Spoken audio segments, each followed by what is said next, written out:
নমস্কার বন্ধুরা, আমি মধুমিতা মধুস কিচেন থেকে আজকে একটা রান্না দেখাচ্ছি। রেস্টুরেন্ট স্টাইলের চিকেন। এই যে 1 কেজি মাংস নিয়েছি। এই মাংসের মধ্যে এটা কিচ্ছু নেই, শুধু মাংসটা ধুয়ে নিয়েছি, ধুয়ে পরিষ্কার করে নিয়েছি। এবার কি কি দেব সেটা তোমাদের দেখাই। মাংসটার মধ্যে প্রথমে 2 চামচ দই দেব,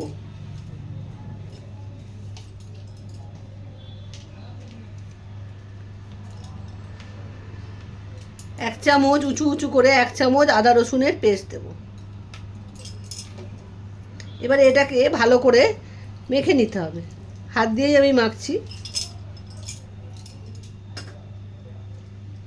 ভালো করে মেখে মিনিমাম 1 ঘন্টা রেখে দিতে হবে, তাহলে মাংসটা খুব নরম হবে, জুসি হবে আর খেতে খুব ভালো লাগবে। রেস্টুরেন্টে দেখো না কি সুন্দর মাংসটা নরম নরম, ভেতরে মশলা ঢোকে, খুব সুন্দর খেতে হয়, ঠিক সেরকম হবে। আমি এটা মেখে 1 ঘন্টা রেখে দিচ্ছি। 1 ঘন্টা বাদে তোমাদের আবার দেখাবো। 1 ঘন্টা হয়ে গেছে। আমি ইন্ডাকশানে কড়াই বসিয়ে দিয়েছি, তেল দিয়েছি গরম হতে। এবারে প্রথমে কি করব, তেলের মধ্যে 1/2 চামচের মতো গরম মশলার গুঁড়ো দিয়ে দেবো প্রথমেই। তারপরে একটু হয়ে গেছে, এবারে আমি এই পেঁয়াজ বাটাটা দিয়ে দেবো।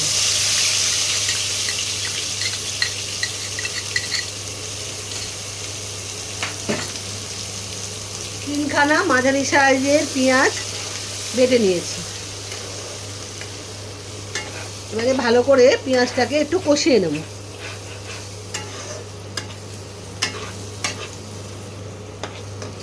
পেঁয়াজটা ভাজা ভাজা হয়েছে। এবারে আমি যে মাংসটা ম্যারিনেট করে রেখেছিলাম, তোমাদের একটা জিনিস বলা হয়নি, এই দই দিয়ে আর আদা রসুনের পেস্ট আর একটু গোলমরিচ গুঁড়ো, 1 চামচ গোলমরিচের গুঁড়ো দিয়েছিলাম। এটা তোমাদের দেখানো হয়নি, পরে আমার মনে পড়তে সেটা দিয়েছি।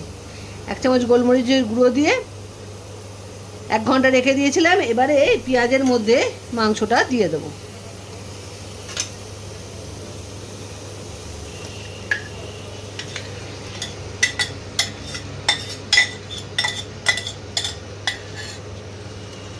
এই রান্নাটায় ঝাল লাল লঙ্কার গুঁড়োটা পড়বে না, গোলমরিচ আর কাঁচা লঙ্কা দিয়ে রান্নাটা হবে। আর যদি কালার দরকার হয় তাহলে কালারের জন্য কাশ্মীরি লঙ্কার গুঁড়ো দিতেও পারো, নাও দিতে পারো, যার যেরকম ইচ্ছে। কাশ্মীরি লঙ্কার গুঁড়ো দিলে দেখতে সুন্দর হয়। এই যা, এবারে ভালো করে মাংসটাকে কষাতে হবে।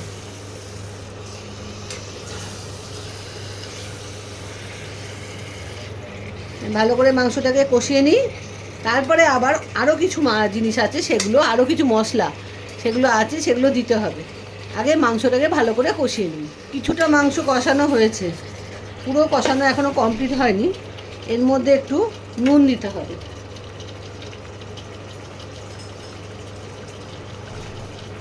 নুন দিলে আরও জল বেরোবে, তাহলে মাংসটা সেদ্ধ হয়ে যাবে। আন্দাজ মতো নুন দিলাম।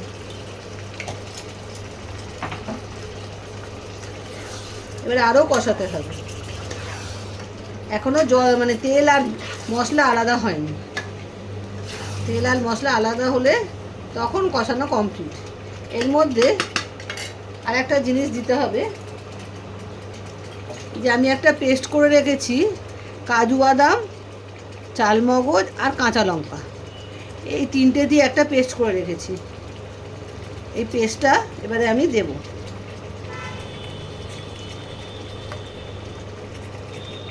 2 চামচ আর 3 চামচ, মাংসের আন্দাজ বুঝে দেবে। যতটা পেস্ট করেছো বলে সবটাই দিয়ে দিতে হবে এর কোনো মানে নেই, যেরকম মাংস সেই বুঝে দেবে।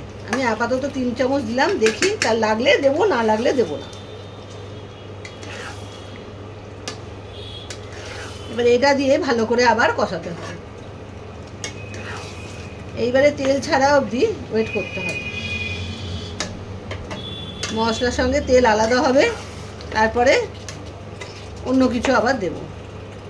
এটা আপাতত কষাই, আবার তোমাদের দেখাবো পরের স্টেপে কি কি মশলা আবার লাগে। বন্ধুরা দেখো, মাংস থেকে এবার তেল, মশলা থেকে তেল ছেড়ে দিচ্ছে।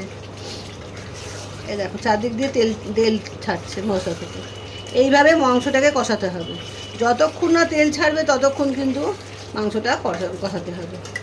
মশলা তেল যখন আলাদা হয়ে যাবে তখন তোমরা, এই যে আমারও হয়ে গেছে,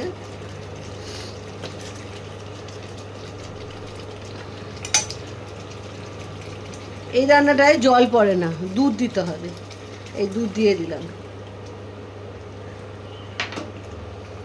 যে কোনো দুধ দিতে পারো, ও মানে গুঁড়ো দুধ গুলেও নিতে পারো, 2 চামচ দুধ জলে গুলে নেবে, না হলে এমনি যে কোনো প্যাকেটের দুধ দিতে পারো। এটায় কিন্তু জল পড়বে না। ব্যাস, এবারে গ্যাসটা কমিয়ে বা টেম্পারেচার কমিয়ে দেবো, কমিয়ে ঢাকা দিতে হবে মাংসটা সেদ্ধ হওয়া অবধি। এবার এটাকে ঢেকে দিলাম, 10 মিনিট বাদে তোমাদের কাছে। এবারে আমি ঢাকনাটা খুলছি।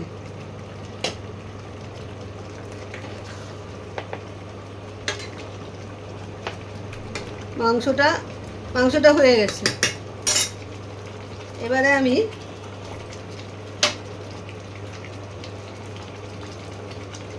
এক চামচ ঘি দেবো। তোমরা যদি কাশ্মীরি লঙ্কা দিয়ে কালারফুল করতে চাও সেটাও করতে পারো, আমি কাশ্মীরি লঙ্কার গুঁড়ো দেবো না। সাদা রঙের মাংস ভালোই লাগছে দেখতে, খুব সুন্দর হয়েছে। তোমাদের যদি কালারফুল লাগে তাহলে কাশ্মীরি লঙ্কা গুঁড়ো দেবে, নাহলে দেবে না। একটু গোলমরিচ আর কাঁচা লঙ্কার ওপরেই রান্নাটা হবে। এবারে আমি নামিয়ে ফেলবো, একটু ফুটিয়ে নেবো যাতে ঘিয়ের গন্ধটা নাকে না লাগে, একটু ফোটালেই ঠিক হয়ে যাবে। তারপরে আমি নামিয়ে নেব। তাহলে রেস্টুরেন্ট স্টাইলের চিকেন হয়ে গেল। তোমরা পুরো ভিডিওটা দেখবে, দেখে রেস্টুরেন্ট স্টাইলের চিকেন রেডি। বাটিতে ঢেলে দিয়েছি, একটা বলে ঢেলেছি। দেখো কেমন লাগছে, দেখলে খেতে ইচ্ছে করবে। তোমরাও বাড়িতে করে খেও, পুরো ভিডিওটা দেখো, দেখে রান্নাটা করে খেও। দুর্দান্ত খেতে হয়, একদম রেস্টুরেন্টের মতো। একবার করে খেও পুরো ভিডিওটা দেখে। আর ফেসবুক থেকে যারা দেখবে তারা আমার চ্যানেলটাকে ফলো করো, আর ইউটিউবে একটু সাবস্ক্রাইব করে দিও। আর পুরো ভিডিওটা দেখো, বন্ধুদের মধ্যে শেয়ার করো। আমি তো প্রতিবারই বলি, আজকেও বললাম। আজ তাহলে আসি, আবার একদিন নতুন একটা রান্না নিয়ে তোমাদের সামনে আসবো। Bye bye.